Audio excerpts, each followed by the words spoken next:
Did you know the LA Kings have their own culinary partner? It's Superfood, celebrating 10 years and over 1 million meals served. Since 2020, the Kings have trusted Superfood to fuel their players. Now through Simply Lunch, you can bring that same performance-driven food to your office. Because when people eat better, they work better. Visit mysuperfood.com. That's mysuperfd.com. Or call 213-973-6145. Qualified companies can enjoy a free lunch for up to 10 managers. You're listening to All the Kings Men, the official podcast of the LA Kings. Now, here's your host, Jesse Cohen. All right, welcome back to All the Kings Men. I am Jesse Cohen. Joining me today, Jim Fox. How are you doing today, Jim? Jesse, doing very well. Thanks for asking. Appreciate it. John Kelly, how are you doing today, John? I am doing great. Hopefully you're having a great Thanksgiving. You are as well, and all of our viewers out there. Happy Thanksgiving. Thanksgiving is a tremendous holiday. If for no other reason, you can have 8 different kinds of pie in one day, and nobody's going to look at you sideways. Is there anything better than a nice pumpkin pie with a little whipped cream on top? No. I mean, I would argue apple pie, but I'm not going to get into it. So every year we ask the top 10 questions facing the team for the upcoming season. Before this season, we did those 10 questions. Today is the quarter season check-in point. Fortunately, this year we have not only an extensive media availability with Ken Holland to rely on, but after Ken Holland spoke to the media, Jim Hiller also spoke to the media. So we've got not only the 22 games at the time of this recording played to talk about, but we also have pretty extensive comments from management. So we're just going to get into the questions. The first one's pretty easy. The question was, will the pending free agents sign extensions? Jim, Adrian Kempe signed his 8-year extension. I mean, there's other players who will need contracts in the offseason, but that was the big one. I feel like done and done. Yeah, I think it was touched on by a lot of people. It had to get done because you're going to lose Kopitar. Mm-hmm. So that's going to bring some points down as far as production-wise. It's not the same position, center versus wing, but at the same time, you have a proven scorer. You're losing a proven point producer. He's been with the Kings since he was drafted. Just what he fits the team and the system because he's willing to sacrifice energy defensively as well as offensively. So it's just a perfect fit. And I don't think they could have gone much further either. Adrian looked like he was not bothered. It was on the back of everyone's mind. Get it done. Yeah, I'm not sure that it had become a distraction, John, but at least now it never will be, right? Like it's over. We know he's going to be here for 8 years, provided everything goes the way you want it to. Like I said, done and done. Yeah, I think I said during our initial conversation that it takes two parties to get a deal done. So hypothetically, if Kempe wanted to explore the market, there's nothing the Kings could have done. At the same time, you've had a lot of UFAs sign contracts in the last 2 months, including Connor McDavid, who took way less than market value. But, other players like Natchez and Jack Eichel in Vegas signed contracts. So the market, I think, was fluctuating. And I really think that this deal, $10.6 million and change for 8 years is it's a lot of money, number one, but it's also a fair value for both the player and the team. So hopefully Kempe can finish his career as a King. But if there was going to be a distraction, that is now off the table, and that's fantastic. $11 million is where I thought it was going to be. Mm-hmm. That's where I thought it was going to be, just a little bit underneath, so the team gets a little bit of a break. John, I think you touched on something that is league-wide, and, the Kopitar thing, you got to probably replace him with a free agent, but free agents are signing now. It's a shift in the market. It's a shift in the industry where it seems like fewer and fewer free agents will be available to be signed. One of the things I like about the contract is there aren't many wrinkles to it. It's pretty straightforward. It's 8 years. It's an AAV of 10.625. If you want to, take out a fine-tooth comb and go through it, you can look at the trade protection and where it breaks down and, the bonus signing structure bonuses, and all that. yeah. But generally speaking, it's an 8-year deal. It's the max allowable that he can sign. Because of his age, it's basically going to take him, if not to the very end of his career, to a point in his career where maybe there'll be a year or two left. Connor McDavid, you mentioned his contract. What was it, 2 years, 3 years long? So we're going to have this conversation again. A lot of guys, have just build in weird wrinkles to it. This one is just straightforward. 8 years, he's here. And it does change next year, correct? Where it goes max 7 years, yes, as opposed to 8 years. So, correct. Yeah. So Adrian gets that extra year that maybe if he did go to the summer, he would lose that. Yeah, Maybe. And for anybody who doesn't follow the CBA closely, Jim's referring to the fact that next year there will be a new collective bargaining agreement and 7 years will be the max. So that's done now. And I don't remember who asked, but somebody asked Ken Holland, about Brandt Clark because he will also need a new. And he said we've already begun talking to the agent. So, but he as we know, is an RFA. Totally different situation. So that was question number one. Question number two, will the Kings get the same goaltending as last season? John, we'll start with you. Everybody has acknowledged that the team maybe stumbled out of the gate, but if you throw out the first 3 to 5 games, Darcy Kemper's been amazing so far.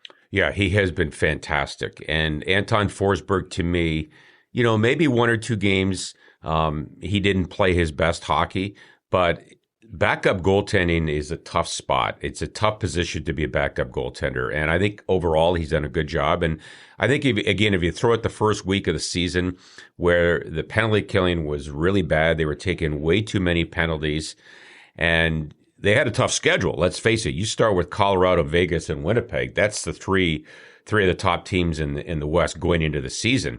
So I think if you throw out the first, 7-10 days, I think the goaltending overall has been what we expected. It's been very good. I hate to say it, I'm going the other way. Okay.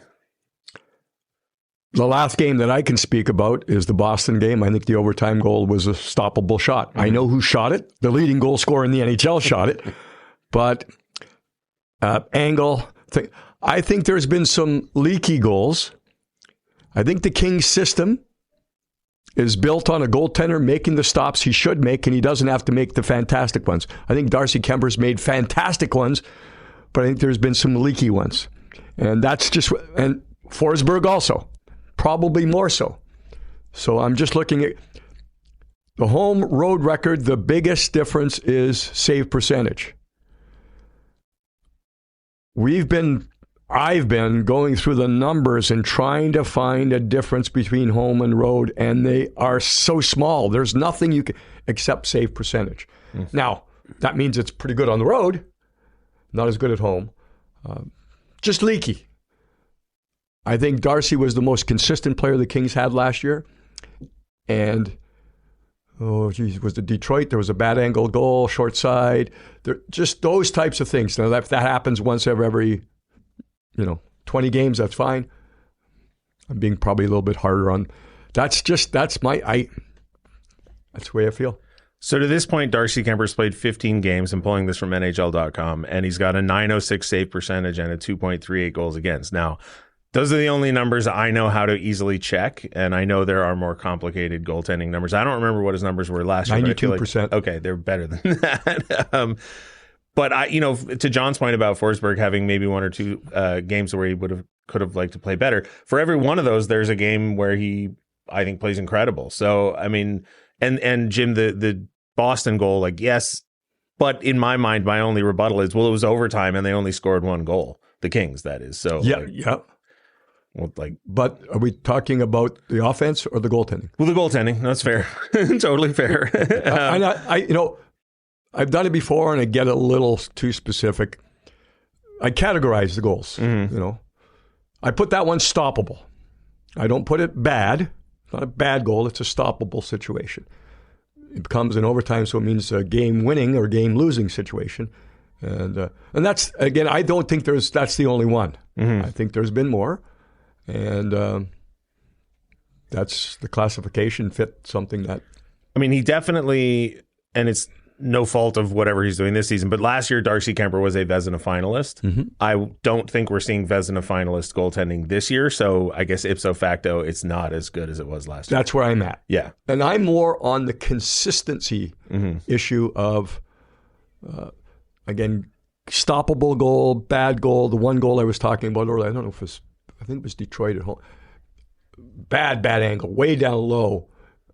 Ended up being a very close game, and it ends up, and there's been more where it's going through him as opposed to, that type of thing. So, and I'm speaking more about Darcy because he's played most of the games and he is the number one guy. I don't think Forsberg has lived up to what they thought he was going to be, hoped it was going to be yet. But as John's touching on, it's a tough position to get going if you're not playing a lot. Well, unfortunately, there's, time of this recording, 60 games left on the schedule, so plenty of time to turn it around. Correct. The next question's a double-edged sword, and it was, will Drew Doughty rebound from his injury last season? I would argue, John, that he had, but now we have a new injury, which didn't know about when we wrote these questions. Well, yeah, obviously way different. I think in watching Doughty night in, night out for the first time in my career, my hockey life, I think he's been very good. And to me, at age 38, to play 23 minutes a night and, kill penalties and, maybe second power play here and there, I think he's played very well. So Jim saw him, obviously, last year after he got hurt. I talked to Drew in camp, Jim, as you know, and we talked to him that he had basically one or two practices after his injury, and he goes and plays great in the Four Nations tournament. So, he's such a competitor, such a smart hockey player, and I think he's had a very good year. Yeah, mobility was the only thing I was looking at because I think I've seen Drew long enough to know that if he's mobile, he's going to get the job done. The mobility was back. It was back as good as ever, and based on the results of testing at camp, maybe the best his mobility has been in a long time because he not only had the improvement after the surgery, but he had, from what everyone says, the best testing he's ever done at camp. So never enjoy it when a player gets hurt, but I thought the 5 seconds following, his current injury when he got hit on the foot, the fact that he was he had to have been in pain. He hasn't played since that, but he still had the presence of mind to get up and break up a scoring chance through that, what had to have been excruciating pain. Like, to me, that's just a perfect encapsulation of who Drew Doughty is and how he was playing up until that point. Drew's shifted his mindset. He used to be, the two-way defenseman. I think now 90% in his head is shut down. And he's always had that part of his game. But I think he's, you get a little bit older. You're not on the first power play anymore. You understand your numbers are going to come down. And he's just shifted even further into shutdown. Yeah, and more on that point, Jesse, we obviously were doing that game in Ottawa. And not only did he battle after getting hit on the foot on the ice, when he got to the bench, he was in excruciating pain and, tried to stand up, tried to sort of shake it off. And then we had a TV timeout, Jim, and we were watching Drew the entire 90-second TV timeout, and he was doubled over in agony. And he had to be on the bench for, what would you say, 10 minutes or so? Trying to, is the pain going to go away? Can I feel my foot, et cetera? He's a tough guy, and then obviously he realized the pain wasn't going away, and there was a bigger issue, and then obviously he didn't come back in the game. But man, he must be a really tough player. Yeah, the X-ray machines are right there beside the locker room in Ottawa, like most of the buildings. So I assume they took an X-ray. I assume they saw a break somewhere. The good news is, and of course I'm not a doctor, it does not appear to be what you would. The way I was, a weight-bearing bone in that he was in a boot. He was walking. So they have to protect, they have to let it heal. But obviously what happened to him previously was much worse. Probably similar to the Kopitar injury, quite honestly. Yes. Yeah. A couple of weeks. Yep. Can you get comfort in your boot, in your skate? Does it fit in? The equipment managers, Darren Granger, they can do so much with skates, and they make little bubbles in there so that you can, so hopefully that'll happen. The next question, the Drew Doughty question, rolls right into it, was what will the D-Corps minutes distribution be? And part of that question was, new players, Dumoulin and Ceci. Brandt Clarke, a lot was, talked about in the offseason. They traded Jordan Spence. Vladislav Gavrikov goes to New York. So in Drew Doughty's absence, we don't necessarily know what it will look like moving forward. So far, I think in 2 games, Brandt Clarke has been the minutes leader among the defense anyway. But so far this season, all strengths, and this is all 22 games, so I'm not subdividing by chunks or whatever. Mikey Anderson leads the way with 430 minutes. Drew Doughty right behind him with 428. Dumoulin and Clark right behind them, and then Edmondson and Ceci not far behind Brandt Clark, but 5th and 6th in position. And I don't get the sense, Jim, that they have necessarily settled on pairs, even with a healthy Drew Doughty. Yeah, I'm in agreement there, Jesse. I think, first of all, I think that recently, Brandt Clark's ice time is affected by the score more than anyone's. Mm-hmm. So the last couple we've been trailing, so his numbers go through the roof. The first game that Momo played, Moverari comes in, I was looking after 2 periods, and it was, other than Moverari, the other 5 guys were within 15 seconds of each other, all 5. And then the third trailing, Brandt Clark just went ahead. So, but I'm going to agree with you. I'm not sure. I think we're going to get to it later on the specifics of some players. But yeah, I'm not sure if they're settled in yet. But even if Drew Doughty's healthy at even strength, it seems pretty clear Anderson and Doughty is the preferred pair, both of the players and the coaching staff. After that, I don't know. Yeah, and I'm not going to call it an experiment, but when they did go and move Anderson away from Drew, Mikey's, and Jim Hiller, I think, hit it right on the nose. They had to get back to a situation where Mikey Anderson knows that he is critical to the success of the team. And his role dropped off a little bit. Not only the time on ice, just that feeling of, get out there and win the game defensively for us. Again, part of the identity of the group. So that's was put back together with Drew, but now with the injury. Well, and John, if Jim is correct that Drew Doughty is seeing himself more as a shutdown player now than a two-way player, Mikey Anderson helps that effort, right? Mikey Anderson is part of a shutdown pair. Mikey Anderson is a productive part of a two-way pair, but if Drew Doughty is focusing on shutdown, Anderson makes him better, and he makes Anderson better. I mean, that's the pair. If Drew Doughty's healthy. Yeah, I've liked that pairing. I really have liked the Edmondson-Clark pairing. Mm-hmm. I've always been a big fan of having one defending player and one offensive-minded defenseman. And I know the Kings don't have, a Cale Makar, or, they don't have an abundance of guys that can put the puck in the net. Doughty, as you said, Jim, over the years has obviously been a really good two-way defenseman, but at his age now is focusing more on defense. I think what was surprising early on was the Ceci Dumoulin pairing did not really, or was it Ceci Dumoulin early on? Yes. Yeah, and it didn't really work. First 5, I think. First 3 games, I think, and then they went away from it, and then they've come back to it. It's been a lot better. So I think they are still experimenting, but I think overall, the 6D that they've used for the most part, not counting Moverari, has been pretty good. And I've liked the pairings, but I'm sure it will be in flux for most of the year, just like every other team. Recent game against Boston, because of the makeup of the Bruins, Edmondson, Anderson together in a complete shutdown role. Blake, our stats guy, after 2 periods, gave me every single shift that Pasternak was on the ice, it was Edmondson and Anderson. Yeah. Again, it changed in the third because you're trailing. Boston scored first in that third period, so then you're chasing the game a little bit, and they moved it around. But that was the first time I think they really went with that specific change against a specific team. So, to your point, John, Edmondson and Clark, despite the fact that I read out the minutes for each individual defenseman, Edmondson and Clark have the most minutes as a pair. Right. Just because, we've got Dumoulin and Doughty, Dumoulin and Ceci, Anderson and Ceci, Anderson and Doughty, Dumoulin and Clark, Anderson. We've got all sorts of permutations. But yeah, Edmondson and Clark, that's the pair. And we've heard that from management for a few years now, that they really like that pair. And we've heard it from Clark and we've heard it from Joel Edmondson, that the two of them complement each other well.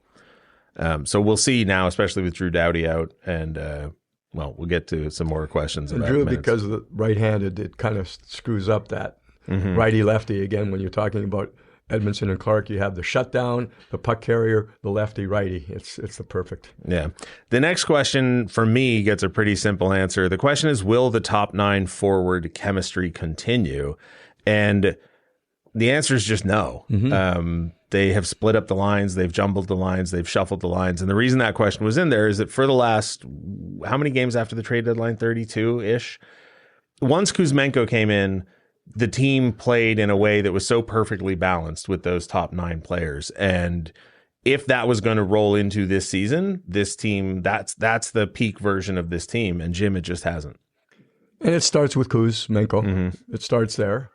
The center position and the lack of actual goals, it's, you'd have to really sit down. Again, I think you have to take into consideration what the players are asked to do and the identity of the team. And there's a lot of focus on checking, a lot of focus. So it means you're expending a lot of energy. I know I've mentioned it multiple times. Jesse brought it up last year. Does that energy that you give to defense take away from what you're doing offensively because you don't have it when you get the puck back? And I think that was one of the very smart insights. But Kuzmenko in itself, that is thrown off the top 9 because he's been a healthy scratch recently. And the communication, I hope, because I felt Jim Hiller did a fantastic job with Kevin Fiala. It took him a couple of years, but he got Kevin to be playing a productive, less risky style. And now I think it might be the same type of thing with Kuzmenko. Yeah, I think also I agree with you with Kuzmenko. Obviously playing a lot of games on the top line with Kopitar and then healthy scratch, comes back in the lineup. A player like him, to me, if he had more power play success, and he does have a couple of power play goals, but in watching him lately on the power play, including on the 5-on-3 the other night, he's not shooting the puck. So to me, he's a player right now that doesn't have confidence. And if he scores power play goals, and if players like Kempe and Fiala score power play goals, it translates into 5-on-5. So to me, I don't mean to blame the power play for all the lack of scoring at times. Hey, the record's pretty good. They've had some injuries, but I think if they had more power play success, it would lead to more 5-on-5 scoring success. And I think Kuzmenko is probably the number one guy that I would look to that really right now does not play with confidence. He's not shooting the puck. So that to me is an issue. And you have let's spread it around a little bit. Offensively, again, the team's record is pretty good. Right. The internal numbers, the analytics are really good. But Warren Foegele admittedly has had a slow start. He admitted himself, took him a while to get going. Then he picked up the injury. I think he's probably playing the best now, recently, where the big body's getting in down low.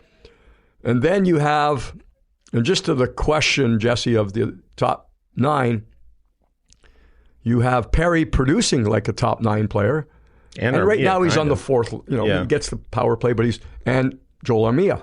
So they've kind of mixed up, and perhaps Joel is playing as much as he is because he's earned it, but also because other guys haven't. Laferriere also stumbled a bit out of the gate. So you had one guy on every line. I think he was maybe not playing perfectly at the start. Laferriere was hurt earlier. Yeah.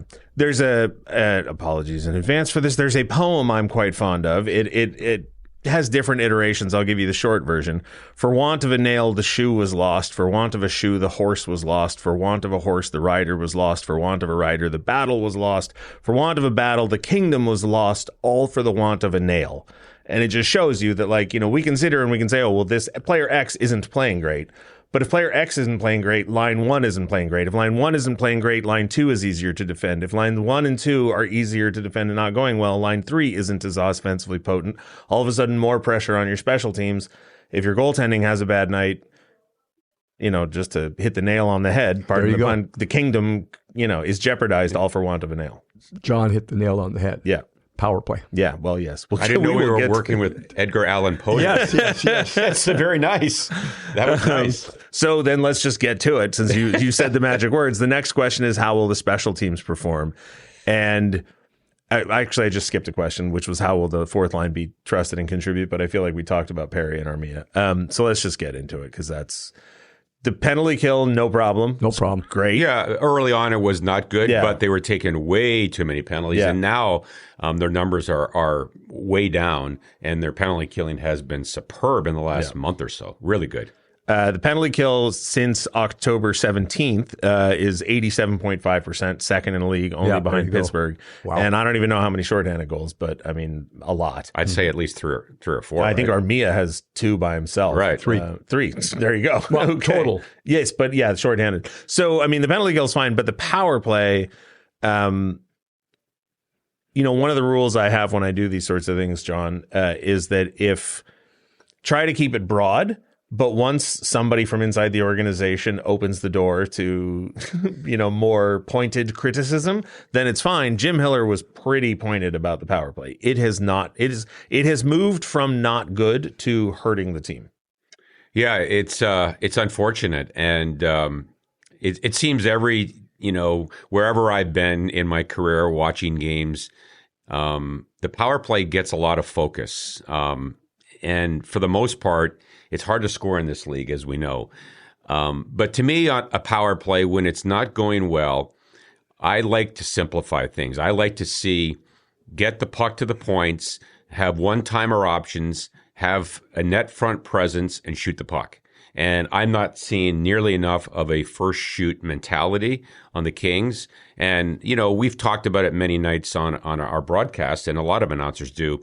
When you shoot the puck, good things can happen. Number one, you can score. Number two, you could get a rebound, or you can create chaos after the shot.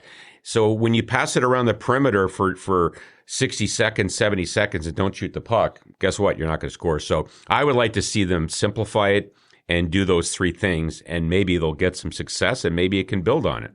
The history, and Jim Hiller's talked about it, is it was so good last year.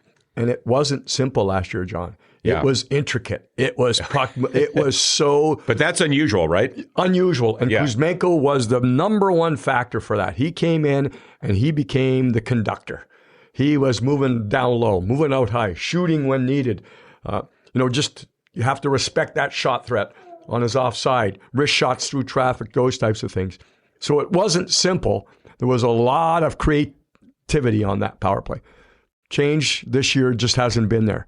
So now they're looking, and the most recent game I can talk about was the Boston game. And Jesse, I think that's what you're alluding to. As we're sitting here, we're waiting for practice. If there's not a change, then that's going to surprise a lot of people, meaning I don't expect 5 forwards anymore. And trying to find the shot threat, trying to find that. Who it would be, I don't know. Brandt Clarke doesn't seem to have that shot. He would be the guy I would put there because of his mobility, but I think you need the shot threat on a power play. And the Kings don't have that right now. And just the other thing in the back of my head, man, it was clearer than clear in Boston, against Boston. When Boston retrieved pucks shorthanded, they became a 5-on-5 mentality. They attacked because they knew. And Boston's best chances came on the Kings power play. So, and that's, I think in the back of it, it's a novel concept. It worked fantastically last year, the 5 forwards. But I think certainly in the back of the minds of a couple of those forwards on the ice, they're now thinking, I've got to defend, as opposed to thinking, let's attack, because the other team is just going.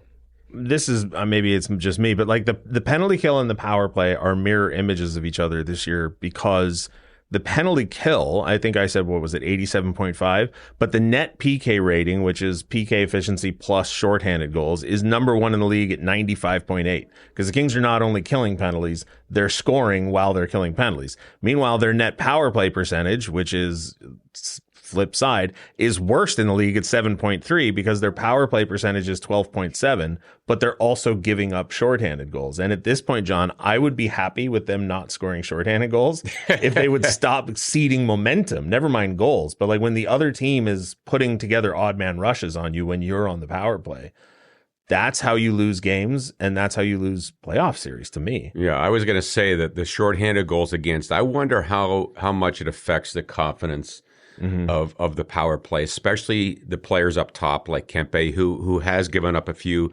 pucks on shorthanded goals. He's not the only one. But it doesn't look like a very confident power play to me right now. That can change. Hopefully it will change. And Jim, I guess the question from me to you, Not that I'm the host now, but, I wasn't here last year. You were. So why was it so good in the last 25 games with Kuzmenko?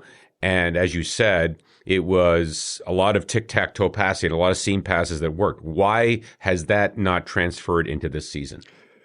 With the same 5 players on the ice? Well, no. For the most part, Corey Perry's been... Okay, but he wasn't here for 6 games either, right? Right. It's just, I would assume it's opposition scouting.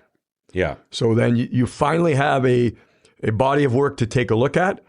It's not the middle of a season where you're going from one team to the next. Yeah. So now the Kings they're preparing. They've figured out a way to probably neutralize the spark plug, which was Kuzmenko. So they've neutralized him, and that's hurt the rest. Yeah. It feels to me, and listen, Jim knows more about hockey or has forgotten more about hockey than I'll ever know, but it feels to me when you're watching it that teams know where the shots are coming from on the power play. And so it just feels like now there's always somebody in front of it. That is the goal of the penalty kill, and I would say the reverse. Every penalty kill knows where the shot's going to be given up. Mm. Your goal in your scouting, okay, you're going to give up this shot. That's what you're hoping for. You're going to take away the other stuff. And last year, John, earlier on, Kempe was used as a one-timer, and the Kings felt that the other team was taking him away so much that they just moved him out of the one-time position. And him and Fiala had that interchangeable, where one time it would be Fiala shooting it, then 10 seconds later it would be Kempe. They would move around so much. It looks to me, if there is thanks for that question. Just now I'm thinking about it, it looks to me that Kempe is just so much in that top quarterback position, where last year they were exchanging, moving, changing positions. And now it just seems like Adrian is fixed there, and it's hurting his game and maybe hurting the rest of the power. Yeah, and that's why I said I personally like to have 2 one-time options: the left shot on the right side, and the opposite on the other side. Because let's face it, these teams are so well prepared. The pre-scouting is incredible. We see the coaches; they're on their computers all the time. So you have to have multiple options on a power play. And right now, it seems like they're taking away that Fiala one-timer. And as you said, Kempe at the top is a great player, but he's not getting power play goals either. So. Well, he's your most dangerous player, and they've got him at the top, usually at the top left point. No one-time opportunity, as far away from the net as you can be on the power play. I find him in the middle of the ice more. Yeah, at the top. Yeah, I do too. So he's not getting to the side where the one-timer, even from the blue line, would be effective. He scored the one-timer in St. Louis, right? Yeah. But he was way high above the top of the circle. Yeah. And it was an overtime, was it? Yeah, that's 3-on-3. And it was 4-on-3. It was a rush goal too, was it not? No, it was a one-timer. But whether it was the overtime one, it was high. It was man advantage. Not sure. Yeah, you're right. It was 4-on-3. And it was above the dot, above the top of the circle, which is really high out. But again, it's more fixed now where he is. He's there. And the interchangeable position on the power play was really effective last year. They went into the zone and they just moved around. And I don't think there was a plan. It was like, if this spot's what you go, whoever gets there first, then you change, you move around. And they're going to try it. And it kind of fits the identity too, right? If the Kings are a defensive team, the penalty kill should be good, and the power play should be the weakness. Should be. Jim knows the numbers, Jim Hiller, and as far as I'm aware, our shooting percentage just overall as a team is way down. Mm-hmm. He talked about that last year with Fiala. Fiala was struggling, and then boom, he took off. So the PDO save percentage that you have, shooting percentage that you have, is really bad for the Kings, and most people feel, and I'm very, very optimistic, that even if that creeps up to the norm, the Kings are just going to win more games just by sheer numbers. I mean, I am by no means a mathematician, but they have to, right? Like, that's how math works. If one number goes up, the other ones should. I was sort of surprised, though, after the Boston game. And again, we're recording this the Monday of the 23rd, right before practice. So there will be other games before anybody watches this, and there will be other practices. But, John, I was a little taken back at how frank Coach Hiller was about the power play in the post-game press conference. I mean, there were no words minced at all. He didn't come out and say we're abandoning the 5-forward power play, but he said changes, may have to be made, and he said it's hurting the team. Like he was. Yeah, I like his candor because to me, number one, you can't fool the players and you can't fool the fans. So when you see the numbers, especially in the last, say, 3 weeks, it's pretty obvious that right now they need to change things, and they could come back to the 5-forward power play in a month, and it could go gangbusters. I don't know. But for whatever reason, I think that they've just been, again, too pass happy and they're lacking confidence. And I was actually sitting behind the net the other night. I wasn't doing the game. Josh was doing the game with you. And I was sitting right there on that 5-on-3. And the puck kept coming to Kuzmenko. And he was looking, trying to make that perfect seam pass. And he was not a shooting option. And they didn't have a shooting mentality on the power play. So I think, again, it's confidence, and they got to shoot the puck. And if I can just jump in, it's on a broader topic, because I've been asked many times, and I know on social, I'm going to do 55 games this year. That's part of a plan. And I appreciate people reaching out when I was on the road and not doing the games, and I hope you're okay.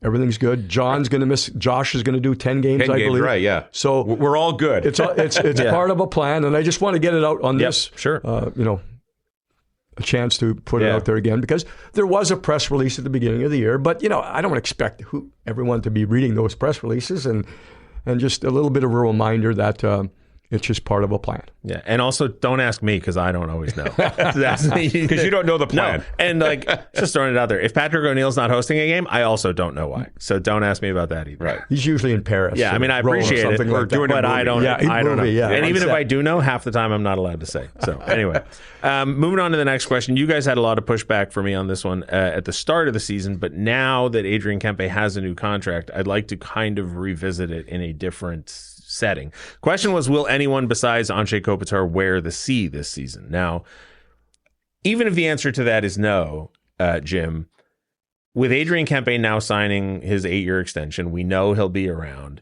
We know what he means to the franchise. We know symbolically and strategically what he means on the ice. Even if he doesn't wear the captain's C, is there any chance of, and we're seeing it right now with Byfield, Fiala, and Kempe as a line. We don't know how long that line will stay together, but we're starting to see tiny little signs of what the future might look like in a post-Kopitar reality. It's not a question. I'm just trailing off. No, it's, I'm just really, and Adrian, he said, I'm proud of myself. I'm so proud of him. Because when he came in again, he was a center. They moved him to wing. He was first-round pick. When you see him skate, you go, wow, this is a masterpiece. And he's about 215 pounds. Yeah, and John, in the 4 playoff series, I think it was the first one of the 4 against Edmonton, he took strides. He became a gritty, in-your-face, hard to play against, graceful. That's oxymoronic, right? And he was doing so much, and they were on him. Edmonton was going at him, and he was giving it right back. And I thought, and that's just evolved. So he's at that point now where he is a total player. Inside the room, I'm not sure. Very accessible to us, but I think the guy he shares the A with now in home and road, Mikey Anderson, since he joined the Kings, everyone said cap material, just the way he handles himself. So how that all shakes out, I'm not sure, but the guy in the lead would be Kempe, right? Yeah. He's been here longer. And I mean, I understand why the answer is no to the original question, John, but it's, one of the reasons that I love watching basketball media, may not know this about me, is that I don't know anything about basketball, so I can just watch people talk about that basketball. That makes three of us. But I just go like, okay, that sounds right. Right. Like I take it all at face value because I don't have any opinions on it because I don't know anything about it. But one of the things that drives me a little bit crazy about basketball media is they always seem to be looking to tomorrow and ignoring today. It's always like, well, who's going to get drafted? Who's going to be good 5 years from now? And they don't even care who's winning the championship this year. So I don't want to get trapped in the like, well, what's it going to look like in 25, 26, 27 when we're in the middle of this season? Who won last year? I don't actually know. I mean, I do. You're proving your point. If I have to stop and think Was about it. Was it Oklahoma City? I have no idea. Oh, in basketball, yes, it was Oklahoma That's what I'm City. asking. Yeah. I thought you were asking me in who won the Stanley Cup. Well, I hope you would know that. This is a hockey show, Jesse. I mean, oh my God. I'd actually have to stop and think about it. Bob. Oh, right. Florida, of course, back to back.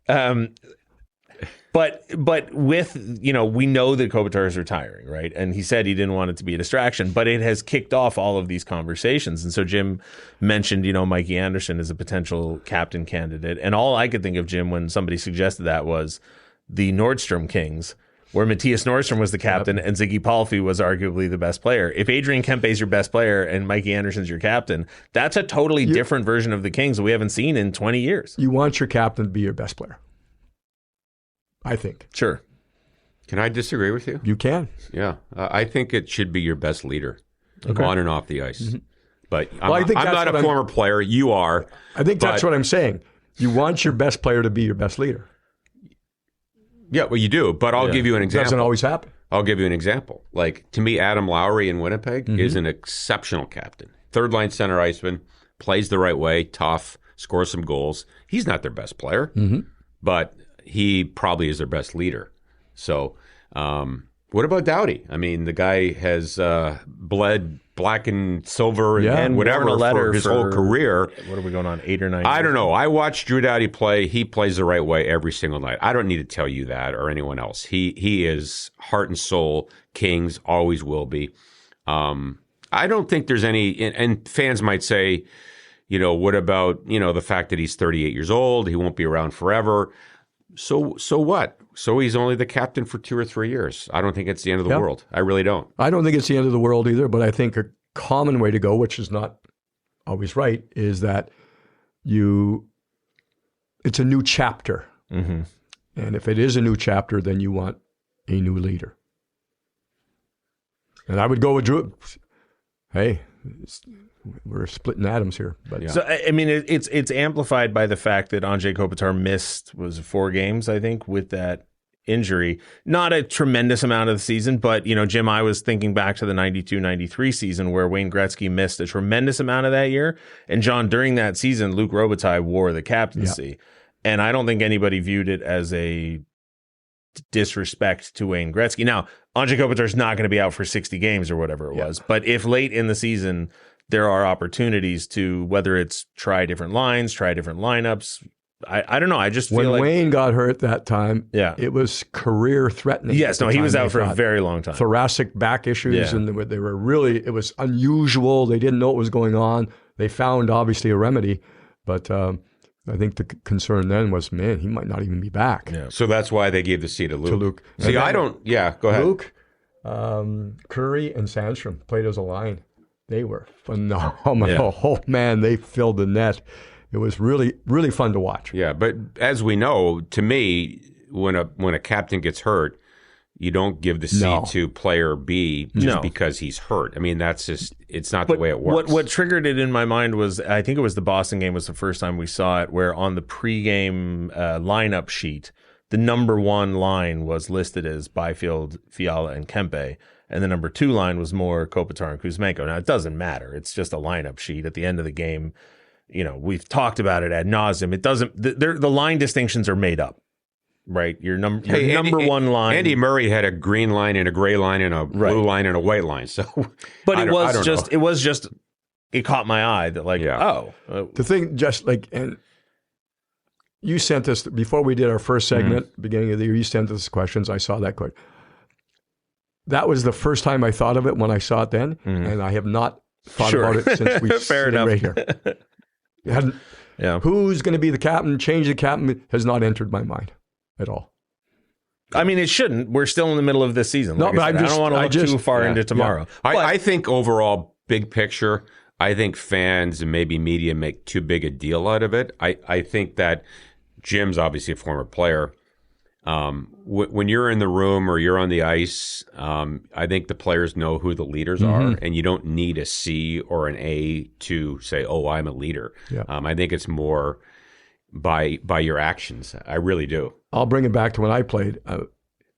Terry Ruskowski was the captain here. Yeah. And he was not our best player. And he was phenomenal. There you go. He was that heart and soul guy. But again, you would want it to be your top guy. But Roscoe, man, that was kind of a third line center. Yeah. Tough. Yeah.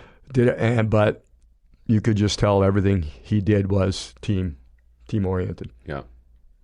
So the next question then is what happens with the rest of the Pacific? And Jim, I have referred to this season as a bizarro season already. There was a stat on the screen. I didn't hear what you guys were talking about, but I'm sure you're familiar with it, that 30% of games in the NHL this season have gone to overtime, which is some kind of record.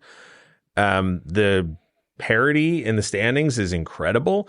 I'm looking at the Pacific Division trends on Money Puck right now, and it's tightly bunched together, and there have been no big swings yet. Now, we're only 22 games into the season at the time of this recording, but still, I don't even know. Like, I have no idea what to predict. I guess the teams I look at, Calgary and Anaheim. I think Calgary's creeping back in, right? And, they're on. And Anaheim has not dropped off. Right. So that's, I think everyone was concerned about Calgary coming in, and now they're getting back into it. San Jose is taking more points. We knew that was going to happen.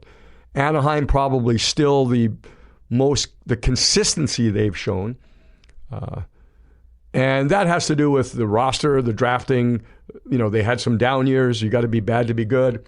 But the number one is when Joel Quenneville comes in, and whether he wears them or not, he's got those rings somewhere, you listen to him. You don't second guess him. You're a young player. You've been coming in. You're trying to get your footing in the NHL, and you're trying things. You're in the back of your head is, what do I have to do? And now it's, what does the coach want me to do? And then you don't ask any questions. I think going into the season, and I was on record on the show here, Jesse and Jim, I felt that Anaheim would be a better team. No way did I think they would score the way they have and be at the top of the division for most of the season. I thought San Jose would be better, but nowhere near, above 500 a quarter way into the season. But Celebrini and Smith and the others are so good. I think San Jose is going to fall off. I really do. I don't think defensively they're good enough to make the playoffs. I think Calgary's basically out of it. They're too far back right now. Vancouver is right now a 500 team. But, Vegas is down a little bit. So a little bit. So I think this is going to be a heck of a race for this division title in the top three guaranteed spots. And the Kings are in good shape, but they've got to start winning some home games. Yep. But, if you look at the big picture of the NHL, who would have thought that Anaheim, Pittsburgh, and Boston would all be teams in the first quarter that are top teams? It's a crazy season so far in the NHL. We were talking a little bit before we sat down to record this, and I said, there's whatever the number is, it changes every year, but however many teams are in a playoff spot at American Thanksgiving, whatever, 75, 80% of them finish the season in a playoff spot. I think more than that. Yeah. But I mean, my curiosity this season is, even if the number actually does land at about what it's expected to be, right? If by coincidence at the end of the year, because there's teams like Utah and Edmonton where they're tied today for 25 points. At the end of the year, if Utah makes it and Edmonton doesn't, statistically nothing will have changed. But my question is, how close will it be anyway? Right? Like how deep into the season are we going to be when those final little X, Y, and Z's show up in the standings? When you do that, then you start with the wild card. You're going to be a wild card team. You're going to be a top three team. Edmonton's numbers aren't that good yet, right? And they kind of did that last year where they had an awful October and then even November, and then they just, the Kings finished ahead of them in the race last year. I think the Kings' home schedule and home record will get better. And I think a lot of so far has been schedule related. First game of the season.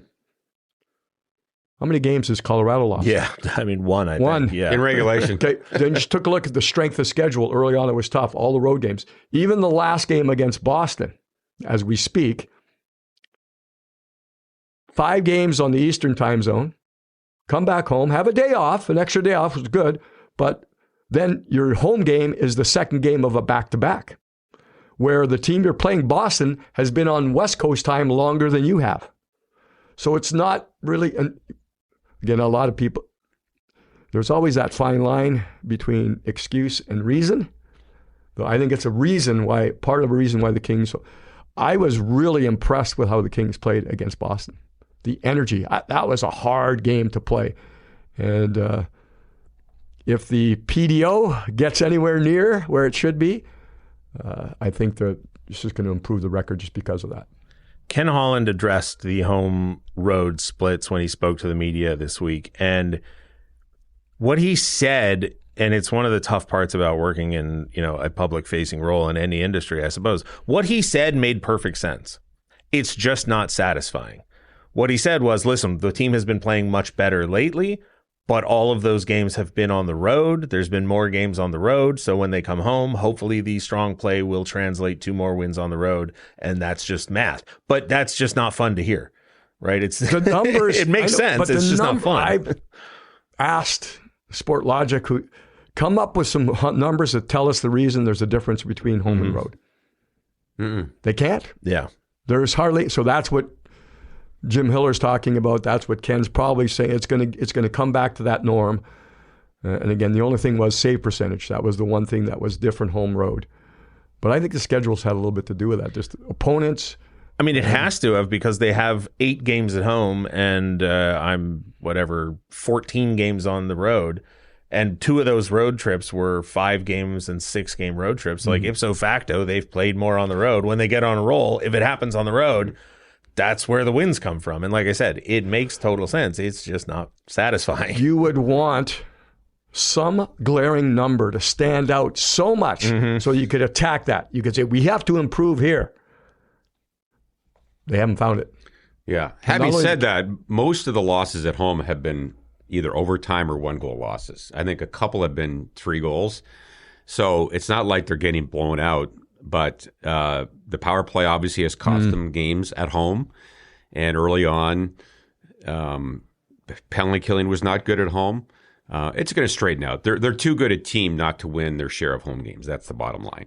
But I kind of want to address that point about them not getting blown out, because I find, just as a fan, it's almost, and I have had this disagreement with people over many years, I'd almost prefer to watch my team lose 9-1 than 5-4. Because in a 9-1 loss, you just throw your hands up and you go, didn't have it. What are you going to do? It's a long season. C'est la vie. Oh, well. In a 5-4 loss, you're sitting there and you're going, like the Boston game, Jim, we're talking about, I saw tons of people say, was that goal stoppable or not? And my attitude is, I refuse to care because they only scored 1 goal. So even if that was the problem, I'm not thinking about it. If it's 9-1, you just go, everything went wrong. Who cares? All I'm going to say is you've never been in a position where you've had to sell season seats, have you? Fair enough. Yeah. Good. You lose 9-1 the next game. Yes. But I have been in a position where I've had, it's not true. I watch every game on TV, even if I can't go. But as a fan, if the team is terrible because of the economics of the game and the way that, the draft works and there's incentives, if your team is bad, there's a silver lining. If your team is not getting blown out, but not great, then there's no silver lining. Then you're just, okay, I guess we're not the worst, but you're still, so it's hard to process, I'm not entirely sure what's going wrong, but it's just not going perfect. Like, it's not as good as it could be. And what is a comparison is the thief of joy, right? So it's just tough. Yeah. I agree with Jim. I think the Kings played a pretty good game against Boston. And remember, they got a point. Even though they scored 1 goal. They got a point. And they got a point in San Jose. So I thought they played really hard. The power play, to me, was the big difference. Obviously, we've talked about it. You don't score in a 5-on-3 for how long was it? A minute 20? It was a long 5-on-3. Yes, it was. Yep. Yeah. Minute 20. You could look at that and say there, you got 2 points if you score a power play goal there. So they got to get more power play goals. They've got to get that going. And like in that game, if you score first, right? The Kings are built on defense. So if you score first, it fits everything more so than other teams. For instance, I'm just thinking Colorado. They don't care. They're going to score 5 anyway. So it's a type of situation where I think Boston game, first power play, nothing. Couple of power plays in a row, they had something going. And then the game on the line power play, they couldn't get it going. Yeah. So they had to turn to that shorthander, ended up being the game tying goal. But at the critical late game situations, I think that's where the power play has been the most disappointing. Yeah. I think the other thing, we haven't mentioned it, and I think this team has shown a lot of character and a lot of fight. They have points in 5 games this year in which they've trailed by 2 goals or more. Leading the NHL in that. Leading the NHL. Yep. I mean, so that's fantastic. It's not great that they're behind by 2 or 3 goals in a few of the games, but I think that ideally that you want to start playing with the lead, and then you can smother teams and strangle teams and put a knife in them and get those 2 points. But they've been behind by too many goals in too many games for my liking. Expending of energy. Yeah. Okay, so when you're leading, you can go out that you're an offensive player. You're not. It's not even you're going out to check. When you're trailing, you're saving energy to go on offense. Yeah.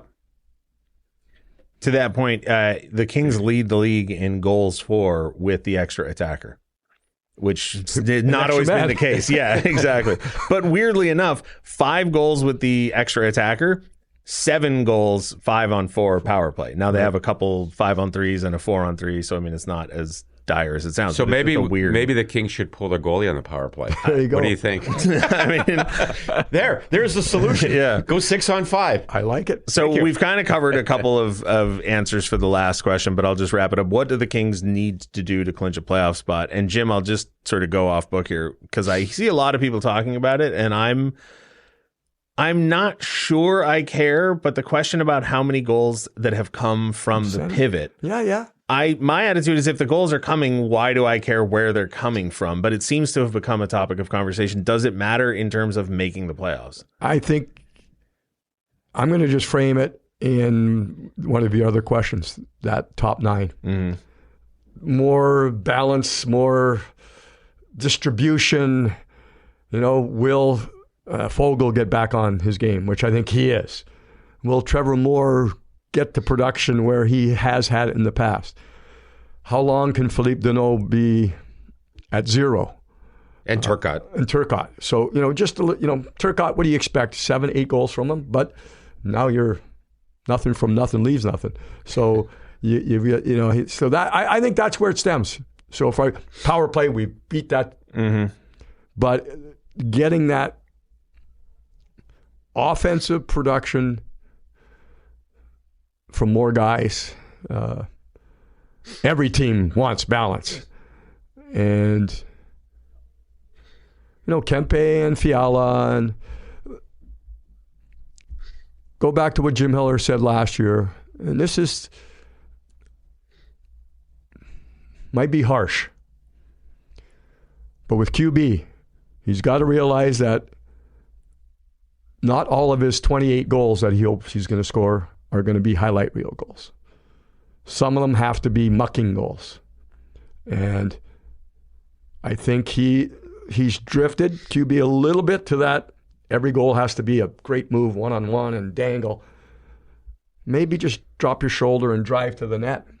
That type of mentality where you're just 6'5", almost 230 pounds, and and has he been fine? I know the San Jose game, OT loss, shootout loss. QB was out. I don't know if he had a point, but he was really good. Yeah, he's that type of player that can really control a flow of a game and the energy of a game. But along with that, you need production and maybe finding a way to get more of the gritty goals along with the highlight reel goals. Yeah, it seems simplistic to say that like the thing that the Kings need to do better at is offense, but I just pulled it up because I was curious. In the 22 games they've played at even strength, and it doesn't account for the stumble out of the gate.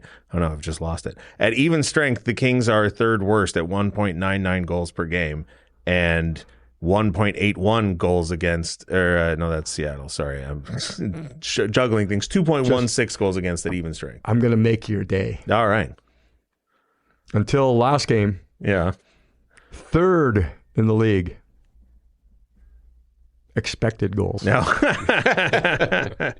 Major day, did I? And Jim Hiller has talked about it, right? He said, we like how we're playing. The pucks are just not going in the net. And the obviously, John, the problem with that is that there's no solution baked into that. These are not numbers compiled by Jim. Right. These are Sport Logic numbers. Yeah. This is an independent group. That is, so it's not like the Kings are tailoring their numbers to make it to fit their own thought process. This is coming from a third party. So if it does, it will turn around. It will get better. I mean, it has to. Yes. Otherwise, season gets real squirrely. Mm-hmm. It's not going to get squirrely. They're too good a team. Yeah. Jim told me all training camp when I was the new guy, I'm still the new guy, that this team defends really well. They have good goaltending. That's what I've seen. And now that their penalty killing is really good, they're going to be tough to score on. But they're still trying to find the chemistry and the balance offensively. Obviously, they had to sit Kuzmenko. Perry was hurt. Kopitar was hurt. So they've got to find the balance. And I'd like to see them shoot the puck more. I think they at times try to make the fancy play, the perfect play. I was watching the Florida game last night, Jim, and the Oilers scored 2 goals on just harmless, terrible angle shots. I mean, just terrible goals on Bobrovsky, who obviously is a world-class goaltender. So sometimes, you shoot the puck and you don't think you're going to score, you score. So I think they pass up too many shots, but it's probably confidence again. But I think they'll figure it out. I really do. They have too many good players. I have no numbers to substantiate what I'm about to say, which is exactly what you're saying. I think in high danger situations, the 2-on-1s, 3-on-2s, that's when the Kings don't shoot enough. Yeah. Their shot attempts. Recently, that a game, 95 shot attempts. I mean, that's through the roof. That was in Toronto, right? 65 is phenomenal. Yeah. 95 is world class. So, but when they get to that point where it becomes high danger, I think they're giving up a shot there. They're not taking it. I don't know if I've talked to you about this or not yet, Jim, but I've been weirdly this season obsessed with the deserve to win-o-meter, which is just a made-up thing, John. But okay. Money Puck has, I don't know how the equation works, but they just run 1,000 simulations of every game based on the numbers, and then it spits out who deserved to win. Okay. What percentage of. It's, according to them, 64% accurate as far as the deserve to win-o-meter versus the result of the game. This season, the Kings are just way off the mark. They're winning games that the deserve to win-o-meter says they should have lost. They're losing games that they should have won. It's under 50% accuracy, and I don't get it. I think it was The Athletic I was just reading recently where they did a quarter season expecting, it wasn't a power ranking, but they gave percentages of how they felt teams would make the playoffs. And I was waiting to, they had the Kings at like 80%. Yeah. It was really high. And I think that home record stuff will come around. The numbers will get back to normal as far as the shooting percentage and the save percentage. And they do give themselves a chance, don't they? Compared to a lot of teams, the Kings are in most every game, and that's. I think it was the Winnipeg game. It was second period. Or so, I went to John. That's the Kings. Yeah, I said that's the King, and that hasn't happened a lot this year, but in the last 10 games, it has. Yeah. It is. That's the way the Kings played. Toronto, trailing all game, they were dominating the game, and. I remember after the first period, I chatting with someone because I wasn't doing the game. It was Ray Ferraro with John, and I was not worried. We were trailing every single way. They 1-0. It was 2-0. Yeah. So, and then I just knew we were going to win. We were playing too good.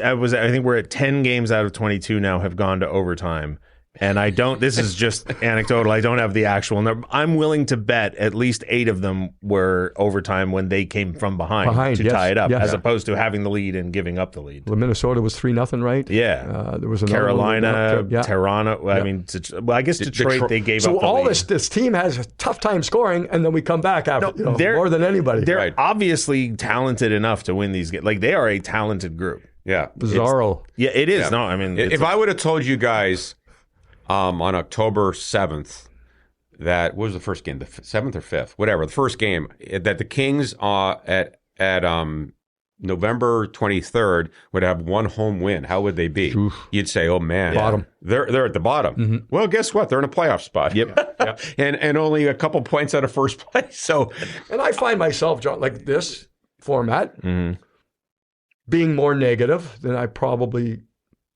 the numbers say the record's decent, more than decent probably. The numbers, the analytics say more positive things.